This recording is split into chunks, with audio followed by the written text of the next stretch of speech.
Hey guys, welcome back to TechBench TV. As always, you've got Will here, and welcome to my bench.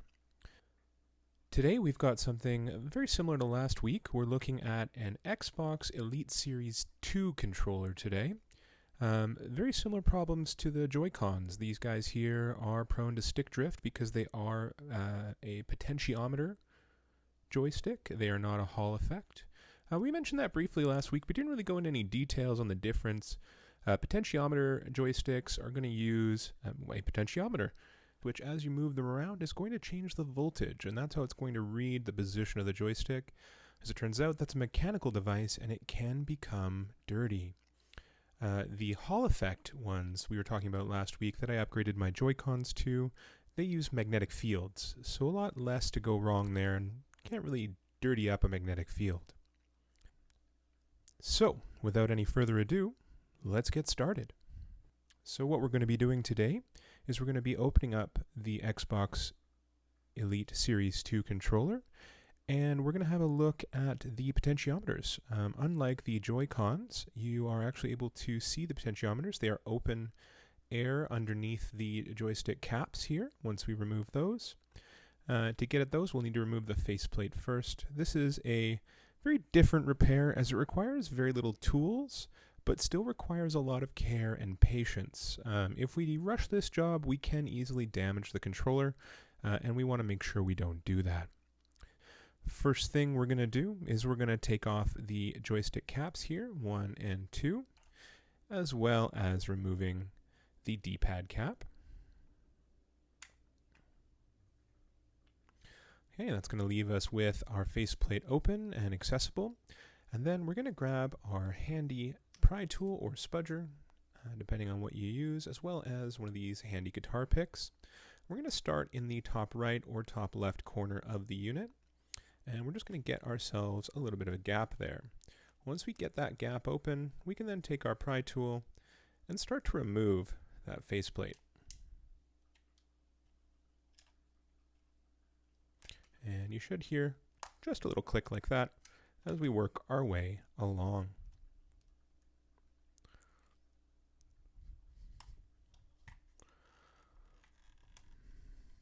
And so you're just going to get in there and pop each of those clips as you go along the side edges here.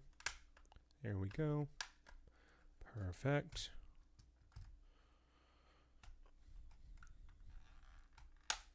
And there we go. So we're just lifting gently as we're using that pry tool to separate each one of those clips. There we go. And so we're just working our way all the way around the edge of the faceplate.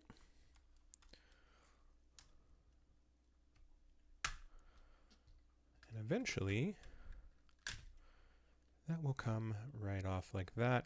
A couple things you're going to notice. You're going to notice here that we have some sticky tape. That is just to hold the faceplate in place. You'll find it in 4 locations, here, here, here, and here. And that just glues the faceplate down, keeps it from clicking. You can set that aside, and you'll notice much easier access to the inside of this unit. No screws required so far. And one thing I did notice taking this apart is you do want to be careful. These these gray and black cables are in their channels. That keeps them safe and doesn't let them get pinched when reinstalling the faceplate. Okay, next thing we're going to want to do is we're going to remove these caps right here. They are screwed on to the joystick sticks. And so the easiest way to remove that is we're going to very, very, very gently use a set of pliers. And so we're going to grab the center post here, and we're going to twist in a counterclockwise direction. So counterclockwise, very, very gently, just to loosen it off. Same thing with this guy. We're going to grab it and very gently in a counterclockwise direction. We're going to unscrew that just to loosen it off, just enough so you can get it started. And then you'll grab one of your joysticks and you'll actually use that to finish the disassembly. 1 and 2. Oh, that one's still a little tight. Gently, gently, gently, gently, gently. There we are. Just until we can very carefully remove. There we go.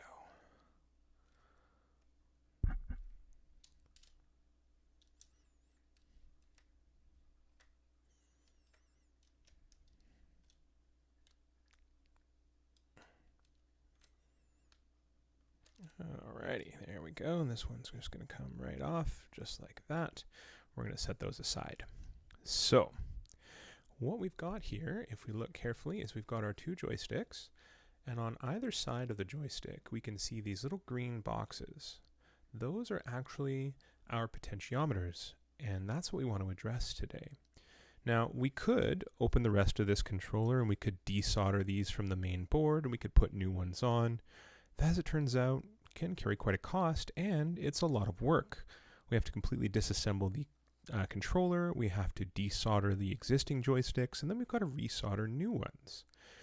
Because, unlike the Nintendo Switch, these particular potentiometers are open, it allows us to actually go in and clean them.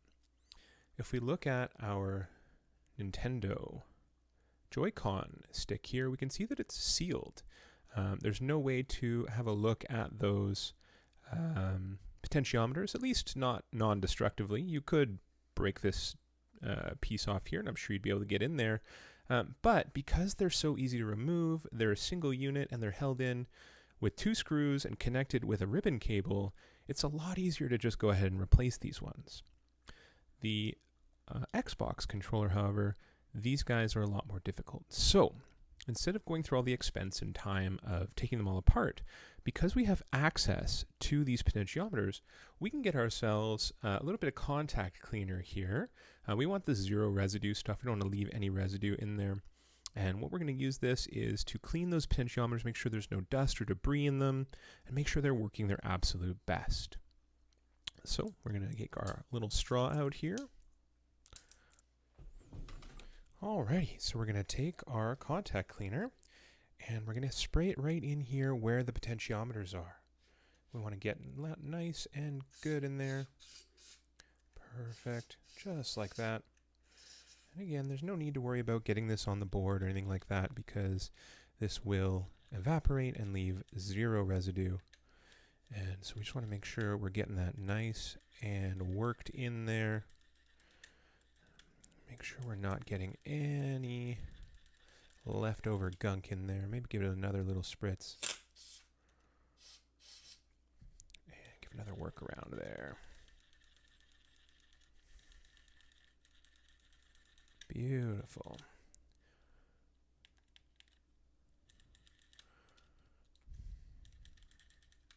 Okay, and then we'll come over here and we'll give the right one the same treatment. So we'll get in there and get a little spritz on our potentiometers. And again, we're going to work it around, making sure we're getting all that gunk and debris out of there.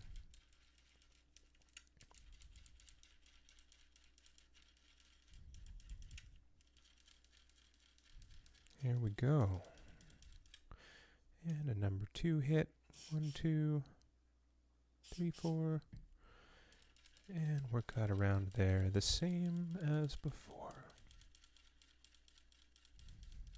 There we go.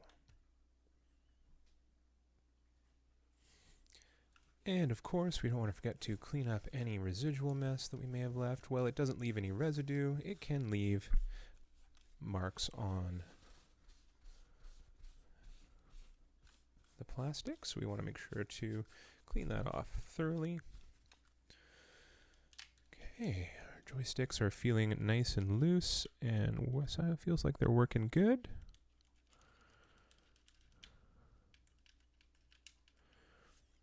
Alrighty, and now all we need to do is button it back up, and of course, as always, test it.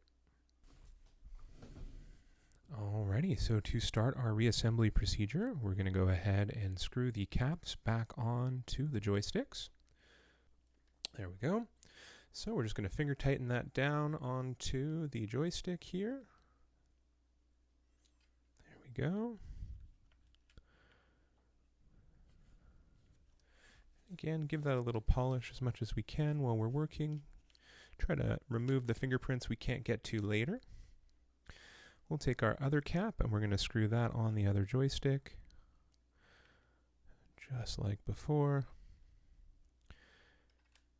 And again, finger tight, as much as we can. Then we can take our pliers and again, very, very gently, we're going to turn that a half a turn.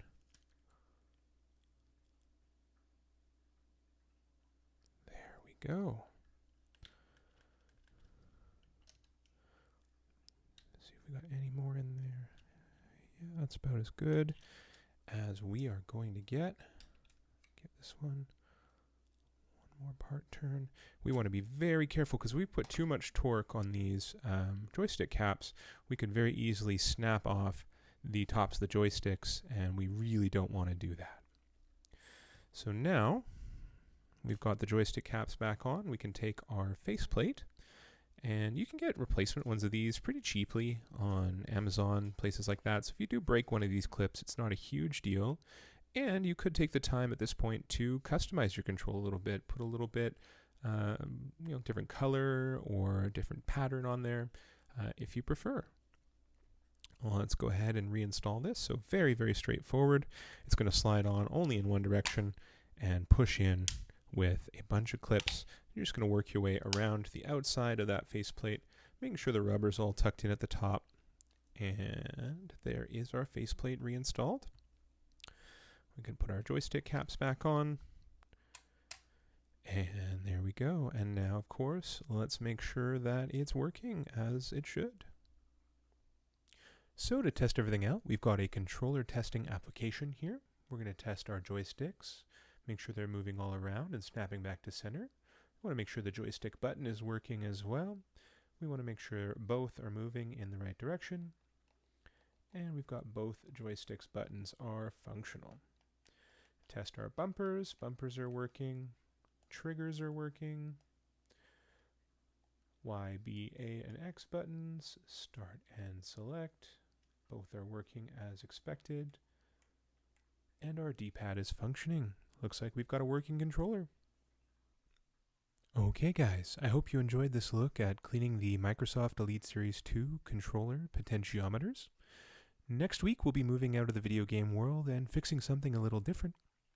If you enjoyed this video and you'd like to see more, please make sure to hit that subscribe button and ring that bell so you don't miss any of my new videos.